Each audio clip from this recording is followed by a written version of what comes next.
century risks that are assumed when you go out 50 miles deep in the ocean and drill down 5 miles.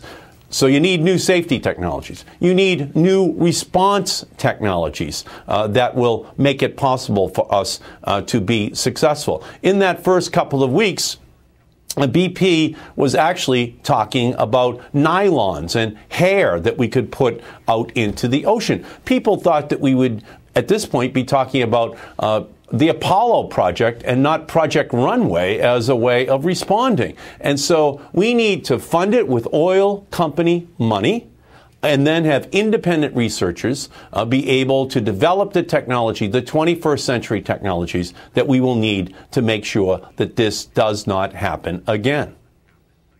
One of the response technologies that has been so controversial for this disaster, Congressman, is the issue of dispersants. And one of the complications around dispersants is the fact that dispersants are seen as proprietary technology, that the companies who make them don't disclose what's in them. They don't see a public responsibility in letting people know what the risks are of those technologies because they're marketing them as a for-profit product. Is that the sort of thing? Because dispersants are a big part of the way the industry imagines responding to spills. Is that something in which those patents should be busted? Or is that something where those industries should in part be nationalized so that we can benefit from those industries without having to worry about the profit motive getting in the way?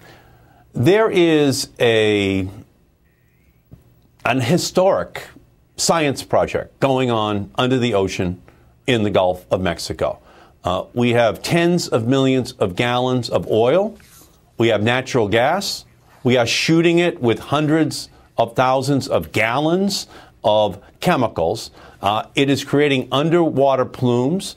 It is going to ultimately affect the fish, the fauna, everything that is inside of that Gulf of Mexico, which is so important to the livelihoods of people in that region and to our country. We cannot allow for these companies to be using dispersants, chemicals, in ways that could ultimately have profound impacts on not only the food that is provided from that region, from the fishing, but also the impact that it could ultimately have upon human beings, because we are ultimately part of that food chain as we consume what is produced from that region. And so no longer can we allow for the oil industry to be using proprietary technology chemicals without a full disclosure of what it is and what the potential impact could be on the Gulf and on human beings, because ultimately that is the chain that finally reaches us. Democratic Congressman Ed Markey of Massachusetts, chairman of the House Energy and Environment Subcommittee, I think making some news tonight here with us, both in that briefing, that hearing today, and in your comments right now on those proprietary dispersant formulas. Thank you very much for your time tonight, sir. Always appreciate it. Thank you so much for having me on.